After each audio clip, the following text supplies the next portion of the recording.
Eastern Side where we are the East Coast Horror Group. And without further delay, let's bring up Miss Shawnee Smith.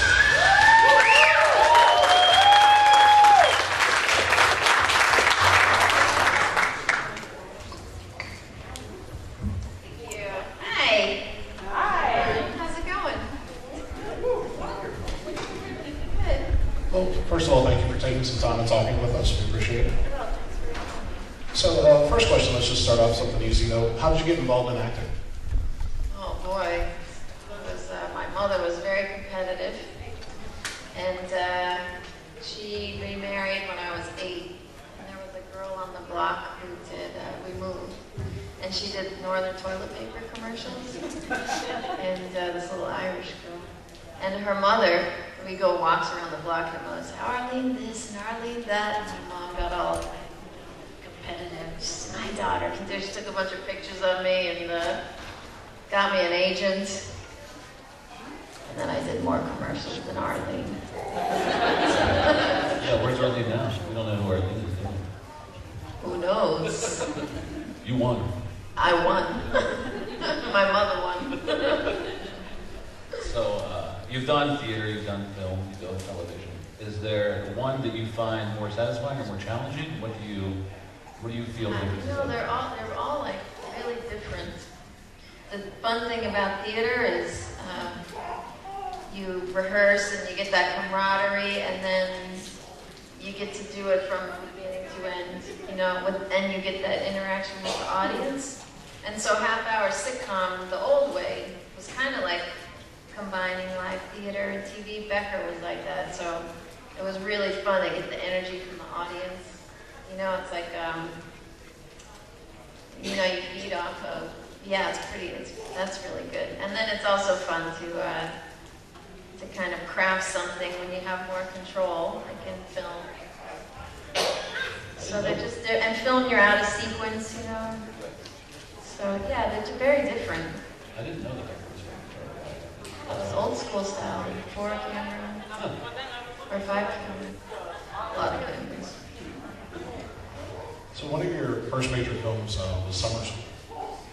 Not really horror, but it had the horror element to it. Talk a little bit about working on that film and a little bit about the makeup for the prank scene in this film. Oh yeah, that was that Tony? I forget, because there was one epic special effects. Yeah, the one in the classroom. And then the Blob. They were both. Right. Who was that? Who did special effects on Summer School? Anyone know? Anybody? This is a test. We're all failing. Okay, me too. That's great. So let's see. Summer School. I was the only one who was actually underage when we filmed that, so I'd have to be in 3 hours of school every day. And it's a pain in the butt, you know, for the filmmakers. But I got the part because my older brother was in the Army, and when he came back, like for a vacation, I would always wear his Army uniform for the day, like to honor him. He was like 6 feet tall. So roll it up, roll it up. Well, my audition was on that day, and Carl Reiner just thought that was the greatest thing ever. So he hired me. And you have to do school. And that was a lot of fun. We had Halloween trailer decorating contests.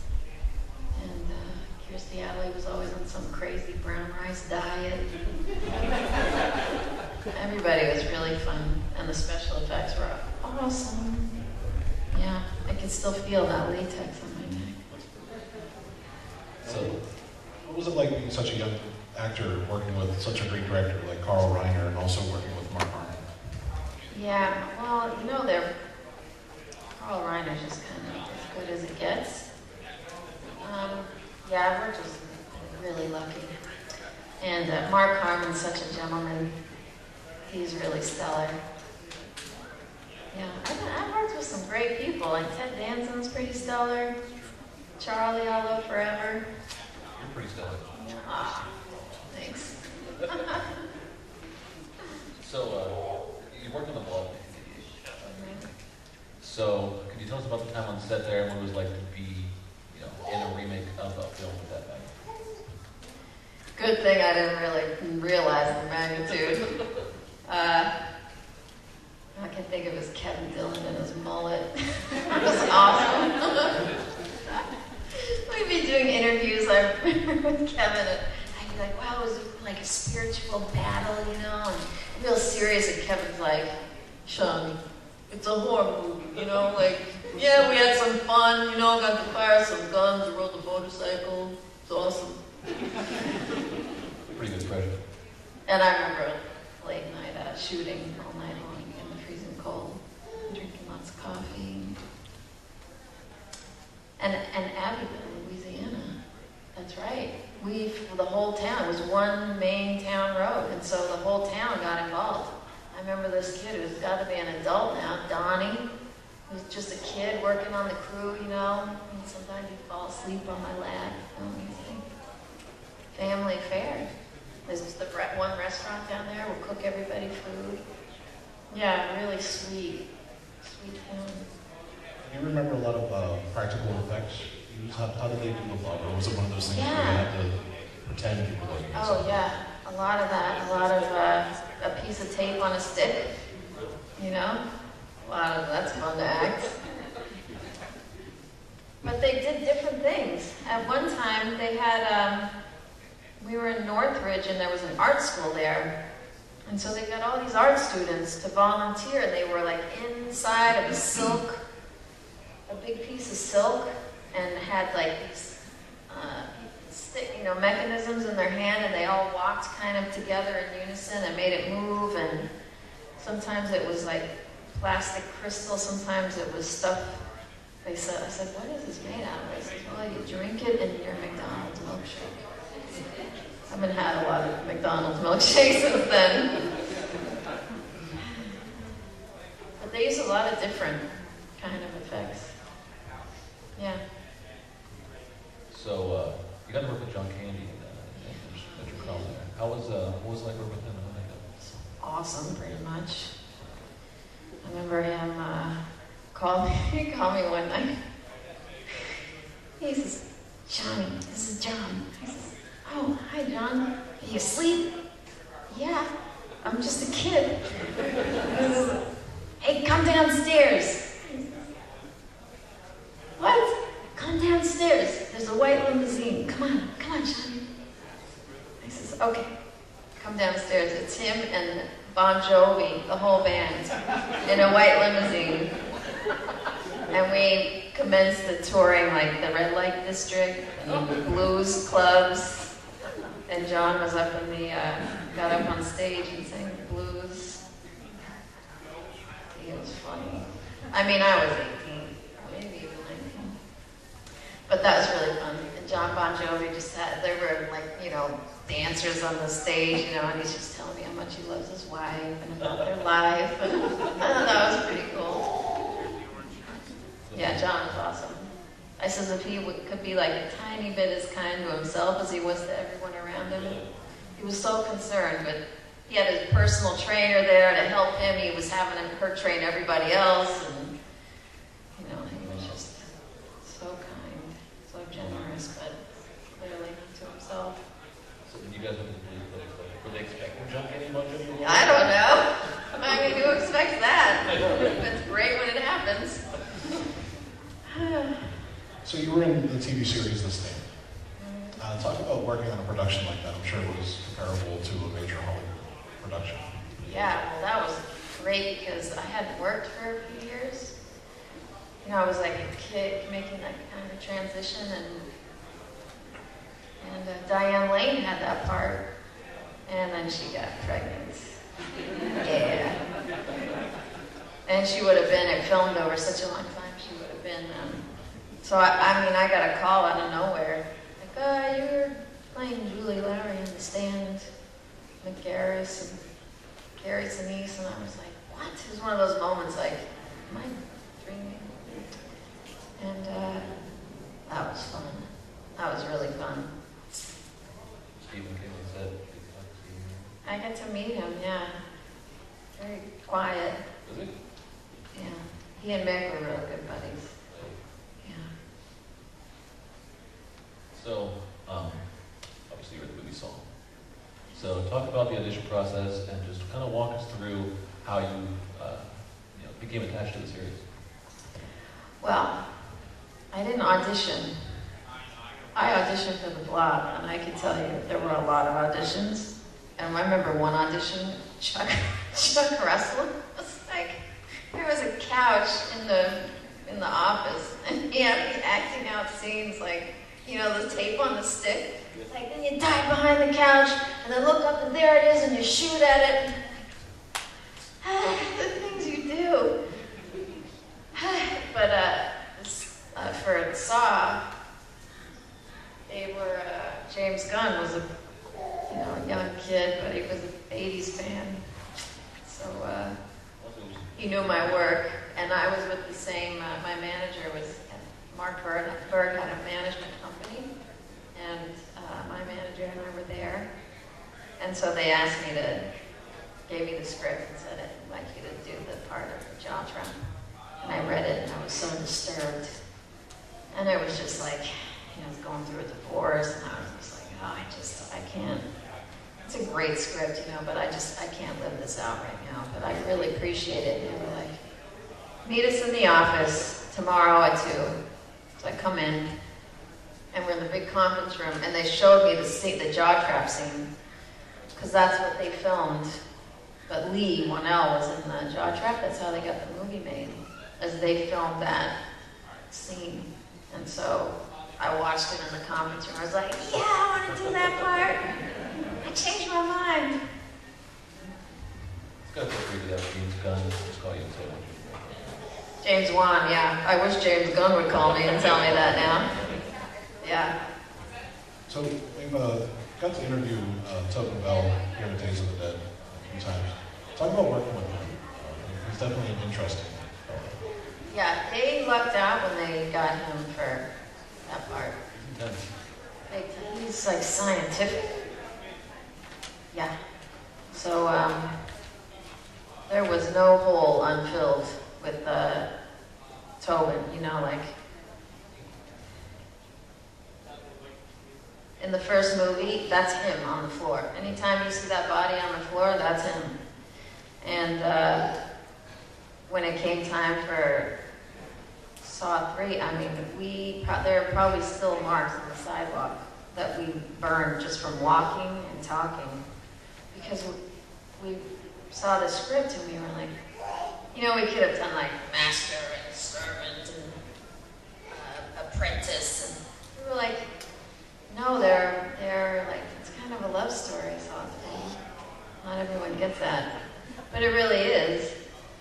And so we just got right into what would their daily life be, what's their relationship, and they probably talked philosophy, and she cared for him. We worked out a little business with tea, ways that I would care for him. And that led to the opening scene when you first see me. I'm in his hoodie, and I'm bringing in groceries. And that's how we approached it. I probably screwed myself out of being like a supervillain in hindsight.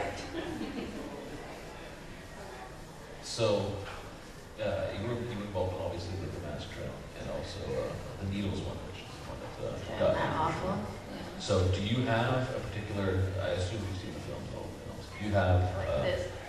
Do you have a trap that's your favorite personally, besides the ones you act in? They all have symbolism associated with them. That's why I made them so great. Yeah. They're pretty horrific. I think that, not just because I was in it, but I think the needle pit and the jaw trap were pretty epic. They were. Definitely was jaw trap.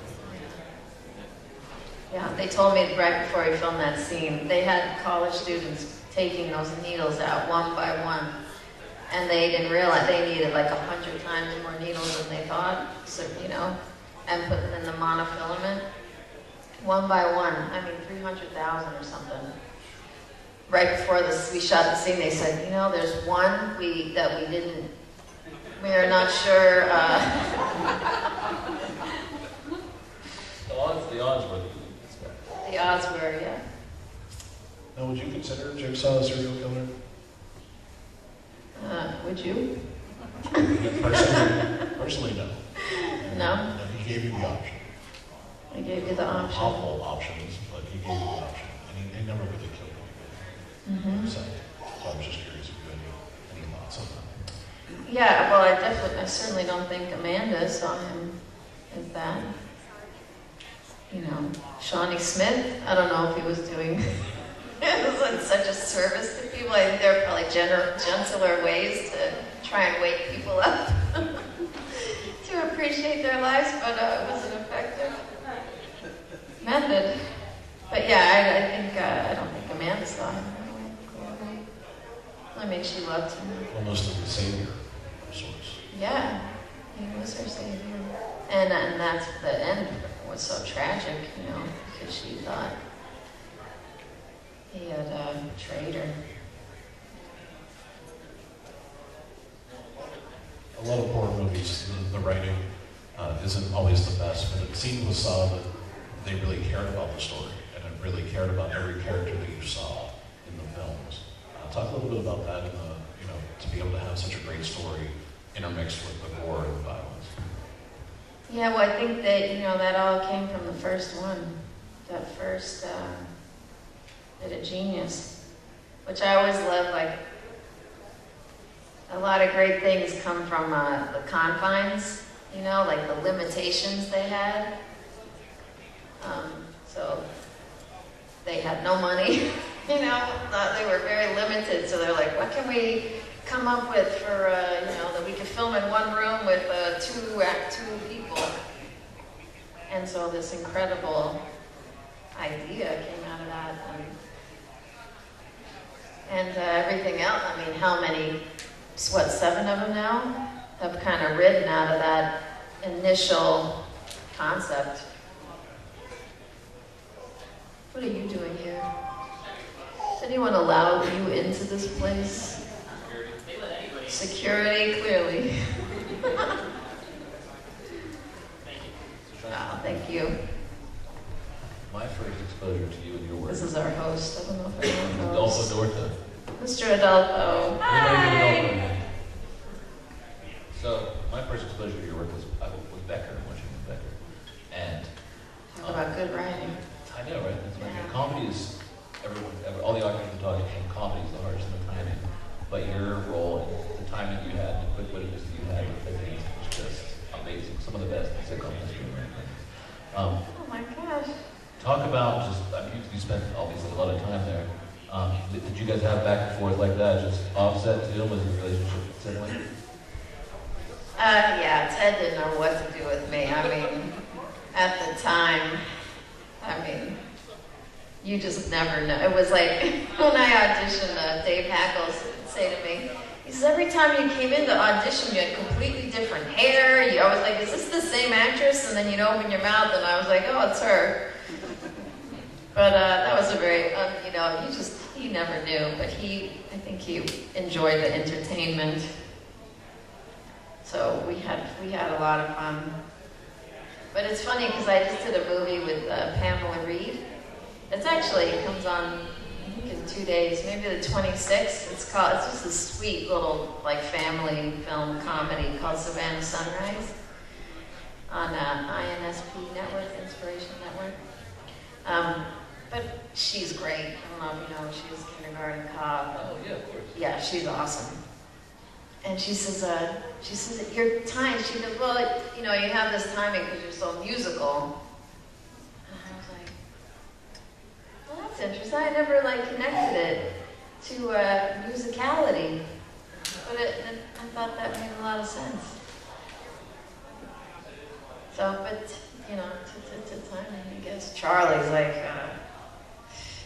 Ted Danson and Charlie, she didn't talk about to timing. Yeah. And it was fun. Linda had a lot of Ted would joke, I got a lot of the punchlines. You did, yeah. But then in anger management, it's I really enjoyed setting it up for Charlie. And then he would just knock it out. But I loved setting it up for him as much as I loved slamming it out, playing Linda. Yeah, it's fun. It's nice. It's like that give and take. You know? With Charlie Sheen is it you see what you see is what you get with him? Yeah. Yeah. You know, this is a crazy world. And actually, when you're very sane, right, and your heart is very true, like, and you're righteous somewhere in there, and you're in this crazy world, it's like tricky business, you know? It's hard. But the craziness is like a response to that goodness, you know, and then just badass talent. Yeah, great actor. Looking back at your career, is there one role that stands out as maybe one of your favorites? Linda. Probably Linda and Becker. Oh, I miss her. So what are some of the projects that you're currently working on? My 6-year-old rascal son, my 10-year-old rascal son. No, let's see. Well, I just did that movie with Pamela, Savannah Sunrise, and working on this documentary. It's a tough one. Writing and directing. Well, I can't tell you what it's about. You'll fall on the floor and start crying. But maybe it'll get done one day. It's worth doing. And what else? I just did a movie called Believe. I just did 2 really pleasant movies that, you know, the family can watch. Someone saw you?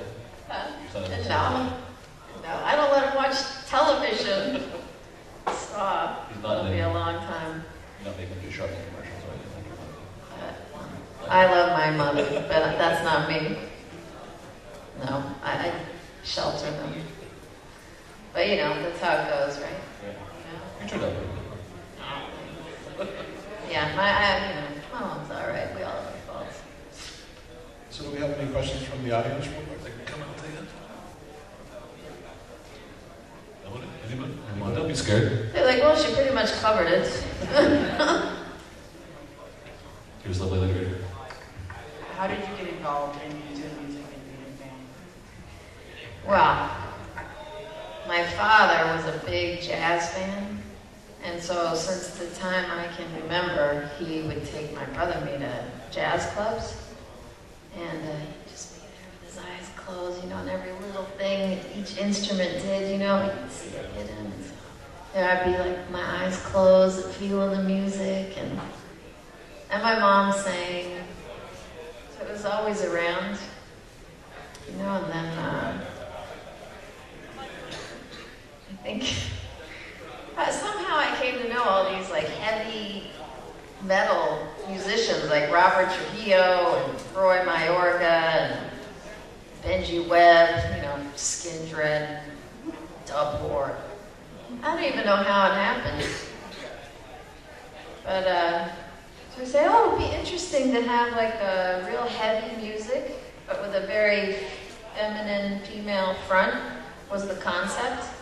You know, we're a little ahead of the time, and like 3 years after we quit, this became popular, but they were much better singers than me. You know, it became a sound.